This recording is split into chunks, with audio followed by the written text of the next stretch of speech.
ಎಲ್ರಿಗೂ ನಮಸ್ಕಾರ. Welcome to ಪರಿಶ್ರಮ ಕಿಚನ್. ಈ ದಿನ ಸೋರೆಕಾಯಿಯ ಒಂದು ರುಚಿಕರವಾದ ರೆಸಿಪಿಯನ್ನು ನೋಡೋಣ. ಸೋರೆಕಾಯಿಯ ರಾಯ್ತ ಇಲ್ಲ ಮೊಸರು ಬಜ್ಜಿ, ಬಿಸಿ ಬಿಸಿ ಅನ್ನದೊಟ್ಟಿಗೆ ತುಂಬ ರುಚಿಯಾಗಿರುತ್ತೆ. ಹೇಳಿ ಮಾಡಿಸಿದ ರೆಸಿಪಿ ಅಂತಲೇ ಹೇಳ್ಬೋದು. ಬನ್ನಿ ನೋಡೋಣ. ನಾನಿಲ್ಲಿ ಅರ್ಧ ಸೋರೆಕಾಯಿಯನ್ನು ತಗೊಂಡಿದ್ದೀನಿ. ಸಿಪ್ಪೆಯನ್ನು ತೆಗೆದು ಸಣ್ಣದಾಗಿ ಹೆಚ್ಕೊಳ್ಬೇಕು. ನೀವು ತುರಿದು ಕೂಡ ಮಾಡ್ಬೋದು. ನಾನು ಸಣ್ಣದಾಗಿ ಹೆಚ್ಕೊಂಡಿದ್ದೀನಿ. ಇದನ್ನು ಈಗ ಬೇಯಿಸಲಿಕ್ಕಿದೆ. ಒಂದು ಅಗಲವಾದ ಪಾತ್ರೆಗೆ ಒಂದು 2 ಚಮಚ ತುಪ್ಪ, ಎಣ್ಣೆಯನ್ನು ಕೂಡ ಬಳಸ್ಬೋದು.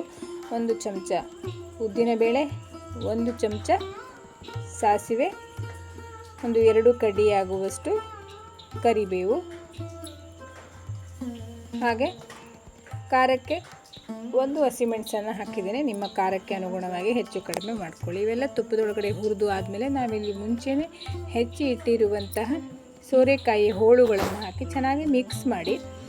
ಇದಕ್ಕೆ ನೀರನ್ನೆಲ್ಲ ಹಾಕೋದು ಬೇಡ ಜಾಸ್ತಿ. ಫ್ರೆಶ್ ಆಗಿದ್ರಂತೂ ನೀರು ಹಾಕೋದೇ ಬೇಡ ಇದಕ್ಕೆ. ಅದರೊಳಗಡೆ ಹೇರಳವಾಗಿ ನೀರು ಇರುತ್ತೆ. ಒಂದು ಅರ್ಧ ಚಮಚ ಆಗುವಷ್ಟು ಉಪ್ಪು, ಒಂದು 2 ಚಮಚ ನೀರನ್ನು ಹಾಕಿದ್ದೇನೆ ನಾನು.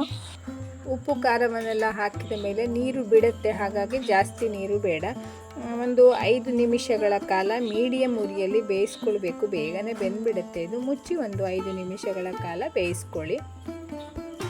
ನೋಡಿ, ಚೆನ್ನಾಗಿ ಬೇಯ್ತಾ ಇದೆ. ನೋಡಿ, ನಾನು ನೀರು ಹಾಕಿದಕ್ಕಿಂತಲೂ ಹೆಚ್ಚು ನೀರನ್ನು ಬಿಟ್ಕೊಂಡಿದೆ. ಇದು ಸಾಫ್ಟಾಗಿ ಬೇಯಿಸ್ಕೊಳ್ಬೇಕು.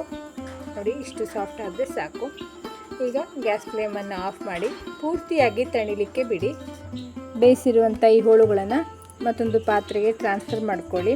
ಇದಕ್ಕೆ ರುಬ್ಬಿರುವಂಥ ತೆಂಗಿನಕಾಯಿ ಒಂದು ಅರ್ಧ ಕಪ್ ಆಗುವಷ್ಟು, ಹಾಗೆ ಅರ್ಧ ಕಪ್ ಮೊಸರು. ನೀವು ತೆಂಗಿನಕಾಯಿಯನ್ನು ರುಬ್ಬುವಾಗ ಬೇಕಿದ್ದರೆ ಒಂದು ಹಸಿಮೆಣಸನ್ನು ಹಾಕಿ ರುಬ್ಕೊಳ್ಬೋದು. ಖಾರ ಇನ್ನೂ ಜಾಸ್ತಿ ಬೇಕು ಅಂತಾದರೆ ಚೆನ್ನಾಗಿ ಮಿಕ್ಸ್ ಮಾಡಿ ರುಚಿಯನ್ನು ನೋಡಿ. ಉಪ್ಪು ಬೇಕಿದ್ದರೆ ಮೇಲ್ಗಡೆಯಿಂದ ಹಾಕ್ಕೊಳ್ಳಿ. ಪುನಃ ಮತ್ತೆ ನಿಮಗೆ ಇಷ್ಟ ಇದ್ದರೆ ಒಗ್ಗರಣೆಯನ್ನು ಕೊಟ್ಕೊಳ್ಬೋದು. ನೋಡಿ, ರುಚಿಕರವಾದಂತಹ ಸೋರೆಕಾಯಿಯ ರಾಯ್ತ ಮೊಸರು ಬಜ್ಜಿ ರೆಡಿಯಾಗಿದೆ. ಅನ್ನದೊಟ್ಟಿಗೆ ತುಂಬ ರುಚಿಯಾಗಿರುತ್ತೆ. ದೇಹಕ್ಕೂ ಕೂಡ ತುಂಬಾ ತಂಪು ಇದು. ನೀವು ಒಮ್ಮೆ ಮನೆಯಲ್ಲಿ ಟ್ರೈ ಮಾಡಿ ನೋಡಿ, ಎಲ್ಲರಿಗೂ ಕೂಡ ಇಷ್ಟ ಆಗುತ್ತೆ. ಹಾಗೆ ನನ್ನ ಪರಿಶ್ರಮ ಕಿಚನ್ ಚಾನಲ್ ಒಳಗಡೆ 600ಕ್ಕಿಂತಲೂ ಹೆಚ್ಚು ರೆಸಿಪಿಗಳನ್ನು ಮಾಡಿ ಹಾಕಿದ್ದೇನೆ. ನೀವು ಒಮ್ಮೆ ಹೋಗಿ ನೋಡಿ. ನಿಮಗೆ ಇಷ್ಟವಾಗುವಂಥ 10 ರೆಸಿಪಿಗಳು ಇದೆ. ಹಾಗೆ ಇಷ್ಟವಾದ್ದನ್ನು ಟ್ರೈ ಮಾಡಿ ನೋಡಿ. ಹೇಗಿತ್ತು ಅಂತ ಕಾಮೆಂಟ್ ಸೆಕ್ಷನ್ನಲ್ಲಿ ತಿಳಿಸಿ.